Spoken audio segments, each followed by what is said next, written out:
Good morning po ulit. Ayan, so naka-ready na ako. Nakaligo na rin at naka-ready naman ng person. Pero polo shirt pa rin siya. Ayan, so tapos nagwalis, ang aga ko nagising. Tapos ang tawag dito, nagluto. And now, yun, kumain na rin ako. Alam mo na. So tara na po at anong oras na? Hanggang alas 8 na. Update ko po kayo ulit. Makauwi na ako, so hindi ko na nabidyohan doon. Siyempre, mahiya naman tayo. Mag-video tayo habang na-interview. Diba? Pero yun, natapos na naman ang interview. Sabi nila, within 24 hours, pag wala kami natanggap na text, means to say, walay na naman. So kailangan namin mag-antay hanggang bukas. 24 hours eh. Then, nag-start kami 8. O, then bukas ng 8. Pag wala pa kayo natanggap, sorry. And you know, goodbye Philippines. So, umuwi na ako. Namalingki na rin ako. Hindi ko na rin nabidyohan. Kasi karamihan naman nakikita nyo sa video ko eh. So, ayan. Dahon ng ampalaya. Tapos, ano ito.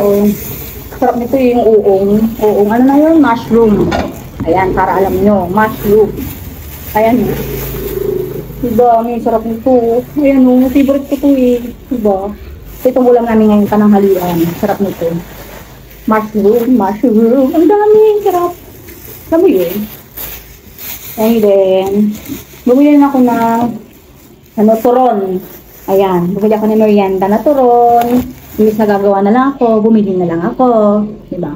Tapos bumili ako ng isang pirasong mangga. Wala lang. Gusto ko lang ng mangga. Pag-uwi ako ng Dasol, pag namunga na yung maraming mangga doon, kukuha ko para alam mo na, minsanan na. Dito, ay naku. Bibilhin mo talaga lahat dito. Tapos, ulam para bukas ulit. Yun lang. Yung aking ganap. Magluto muna ako, tapos magpahinga. Nagluto din ako nitong dinaing kong bangus na dala ng biyanan ko noon nung birthday ni Papa. So, meron nga akong ginawa. Ayan, oh. Diba? Binabad ko siya sa suka. Mas masarap siya eh. Pero masarap din siya pag ibababad mo siya sa, papatuyo mo sa, tawag dito, araw. And then, ito na rin yung uong. Natapos ko na siyang, himay-himayin. Ang dami. Niluto ko talaga siya lahat. Kasi kukunti lang yan pag lulutuin mo. Itas ampalaya. Grabe, natatakam talaga ako nito. Ubus na nga yan eh. Yung inulam namin ngayon. Iluluto ko muna siya. And after that, pagluto na, kakain na rin kami. Tapos, habang nagluluto ako, nakita ko si Papa, pinapanood nila yung vlog ko sa TV. Opo, ayan, kasi may internet naman. So, pinapanood nila. Siyempre, dagdag views na rin, Charis. Ayan, pinapanood namin yung upload na vlog ko isang araw. Tapos, tinuturo lang dyan si Papa na ikabit ko daw yung frame. And then, luto na yung pinrito kong daing na bangus. Ang sarap niyan, kamo. Ay, nako. Tapos, habang niluluto ko itong uong with ampalaya, dahon ng ampalaya, ayan, kumukulo na. Ay, nakakagutom talaga. As in. Sa wakas, tapos na. Kakain na kami ni Papa. So, ayan, niready ko na. Tag-isa kami ng mangkok. Tapos, syempre, itong isda. Ayan, si Papa habang nanonood ng vlog ko. Diba? Hindi siya nagsawa. Sarap.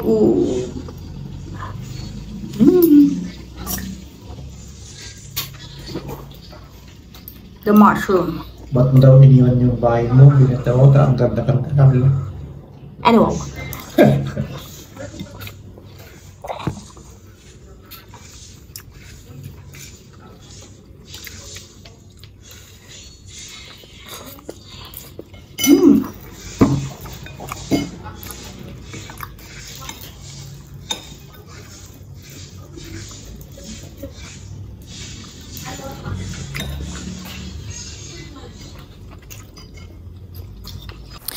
Pakita ko sa inyo to, yung nagpractice ako noon ng motor. O, diba?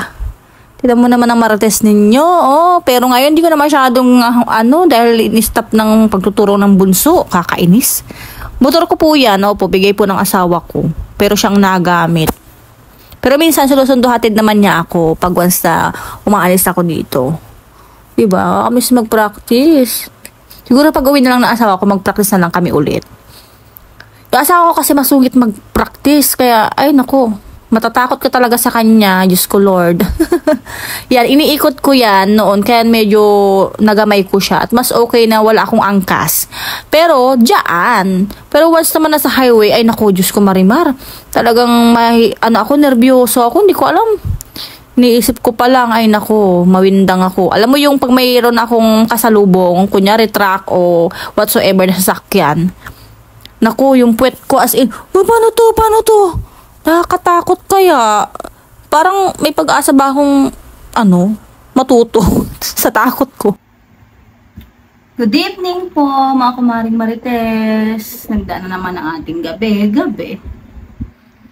So, yung banking ba yung aking So, andito yung pinadala ko kay ating color itong inayos ko kahapon doon sa Dasul. Ayan Ito lang naman ang kinuha ko kasi yan lang yung kailangan ko na damit ko. Tapos ilalagay ko sa isang luggage.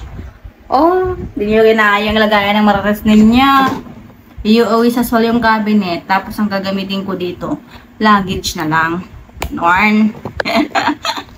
Hindi nyo kaya yun. Charis. Lilipat ko siya dyan kasi nga yung cabinet ko nga malaki siya. So hindi siya kasya dito talaga sa kwarto ko. Napakita ko naman niya sa inyo yan nung nag-tour ako dito. So itong kwarto ko is pang single lang talaga as in. Then ang mga gamit ko talaga is yung bag, traveling bag, luggage, yun lang. So, okay lang naman, comfortable naman ako. Tapos, nakikihanger lang ako kay Papa yung mga panglakad ko na pinang-a-apply kung ganun pa may lakad ako. Nilalagay ko lang doon. So, yung mga ito, tupi-tupi lang. Yung mga halos na dala ko. Kaya, ito puro jacket to kasi. Pag nagmamotor nga ako, hinihiram ko lagi yung jacket ni Papa ko. So, sabi niya, ba't nasa mo yung jacket mo? Tapos ito, sa asawa ko, yung jacket ko. Sa kanila to, provide ng nila sa work nila, pero dahil mahal ako na asawa ko, sabi niya iwan ko na to para kahit paano nayayakap mo kahit wala ako. May pakiramdamang jacket! Charis! May pakiramdamang jacket. Parang medyo dumilim ba? Or what? Dumilim ba? Okay lang, siguro dahil madilim ko So, habang inaayos ko to, ayun, i-share ko lang sa inyo yung tawag dito, yung job interview ko kanina na inatinan ko. Siya ng mata ko pa rin dahil dun sa mascara. So far, okay naman yung interview. Bali, actually, feeling ko parang 10 ata kami or more pa ang i-interview. Pero ang umattend lang, 6 lang kami. Siguro yung iba nakapasok na sa ibang trabaho. Ganoon naman po talaga, di ba? Pag naghahanap ka ng trabaho, hindi naman iisa lang ang apply mo. Parang ako, halos pinasahan ko lahat. Pinasa ko lahat yung resume ko na 10 piraso. Pinasa ko. Wala nang natira. Yung copy na lang natira dyan na gusto ko magpagawa. Pero gigive up na ba ako? Kasi 10 resume, wala pa rin. Bago lang naman ako 10 buwan na nag-a-apply. So, ayun. Yung kanina sa job interview ko is, fast food, ayan. Saka ko nasasabihin, pula tanggap ako. Charis. So, nung interview kami, kami lang naman na 6 lang. So, ako yung huling dumating kasi 8 AM talaga. Ako naman, dito naman is, lang, malapit-lapit lang. So, alam niyo naman ang Martes ninyo, Filipina time. So, hindi naman eksaktong 8 na nandun ako. Andun na ako ng mga 8:50, may 10 minutes pa. 8:50, 7:50, di ba may 10 minutes pa. And then, so, yun, akong huli. So, ang parang, doon, patakaran. Once na sinong nauna na pumunta doon para sa job interview, yun ang uunahin hanggang sa sunod-sunod na. So, yun, nagkataon na huli ako. So, huli ako na interview. Aba, ang pagkaramdam is, kasi hindi mo na ako na-interview nung tawag dito, doon sa isa kong in-apply yung exam lang yung, so, siguro nga bagsak na ako doon, di ba? Tapos, dito naman sa, yung isa, yung sasabi kong chokes to go, Hindi rin ako na-interview doon. Tinext lang ako na hired na ako. Na kung willing na ba akong training ko sa Urdaneta, gano'n. And then, pero itatapon ako. Hindi ko sa tatapon. Doon ako i-hired sa Baguio na. So, nakwento ko na to sa inyo, diba? So, inulit ko lang ulit. So, ngayon ulit ako na-interview. Ayun. Gano'n pa rin naman. Kasi, karamihan naman na-encounter ko na na-interview ako nung nag-work ako na in-applyan ko dati. Base lang naman sa resume. May mga i-add-add lang talaga sila na yun nga. Pero, hindi lang sa resume yung itatanong sa'yo. Medyo kabado, pero huli na ako kanina. So, mas makabado yung nauna. May mga nakakaging kausap na rin ako doon. Alam nyo ba yung mga kasabayan ko doon? Ang babata pa, sa ano pa lang, 23, 24 years old. Yun ang nakasabayan ko. Iya ko dahil 30 years old. Diba? May asawa na. Pero kasi ang nakalagay din sa resume ko, isip ko, alam mo nabanggit mo na ito, single. Kasi iniisip ko, yung mindset ko kasi, pag buwan sa nilagay ka na doon na, kasal ka na, married ka na, kaya, yun nga, syempre, tatanungin ka, paano ang asawa mo, gano'n. Alam ko na yun, kasi, di ba, based on my experience sa pag-i-interview ng mga ganyan, may mga na-encounter ako na, may mga kasabayan ako dati na may mga asawa, tapos may anak, hindi kinukuha. So, hindi ko naman siya kinakahiya na may asawa na ako. Proud ako for, ano yan, alam niyo yan, proud ako may asawa na ako. Yung asawa ko, i-love na love ko yan. Alam ko, hindi niya ito napapanood niya, yung busy siya. So, alam ko papanoodin niya ako, yung number 1 fan kong asawa ko. And then, yun nga, so, nakalagay nga doon single pa ako. So, syempre, pag tinanong ka, single ka, oo. Pero, syempre, pag natanggap ka na, di ba? Hindi mo ko siguro sinungaling, no? Talagang, strategy yun. Bigyan ko strategy pag mag-apply kayo.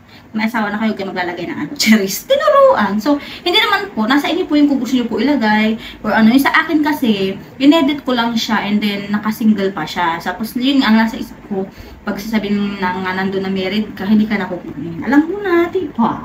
Ay, ganun, tapos pag may anak ka na, wala na. Ang priority lang talaga nila is single. So, yun. Pero ako kasi, pag sinasabi ko yun, kahit na single ako dun sa interview, ano pa rin? Tawag dito. Yun nga. Na sasabihin ko siya, pag natanggap na ako, iba may gagawa pa ba sila? Tanggap na ako, di ba? Charis. Wala decision ako, ano. So, yun lang. And then, kabado. Tapos, yun.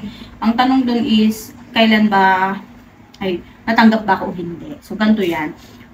Ganun na naman. Parang ganun siya nangyari sa una kong exam. Exam yun. Sabi, pag wala pa daw text na naantay na within 1 week.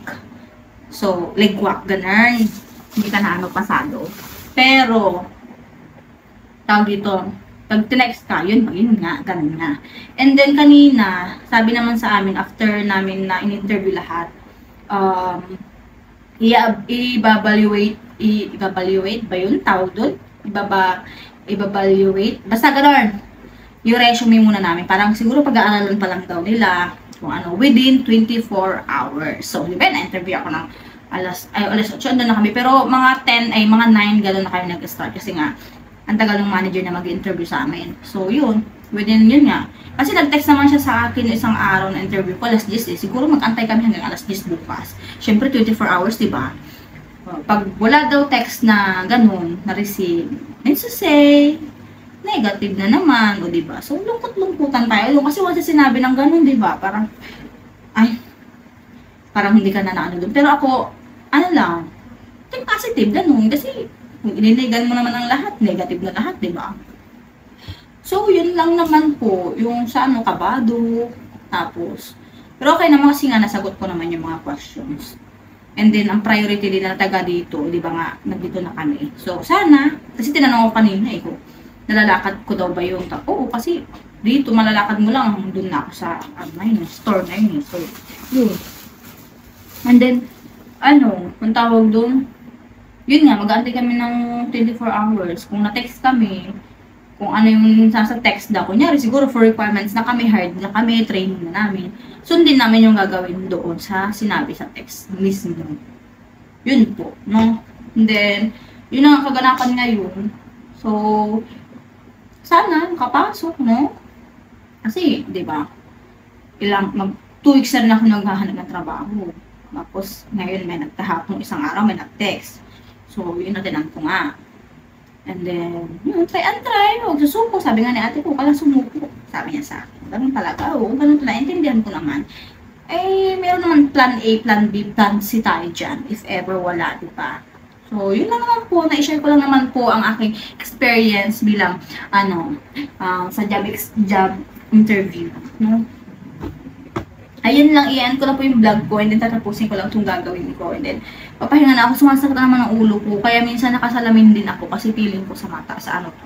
So, ayun, mahaba tong chikanes ko. At sana patuloy niyo pa rin akong panoorin. Huwag niyo pong kalimutan i-like, share, and subscribe. And hit niyo po notification bell pag matifigay ko sa aking vlog. At sa susunod pang vlog, no? Maraming salamat po. God bless po sa ating lahat.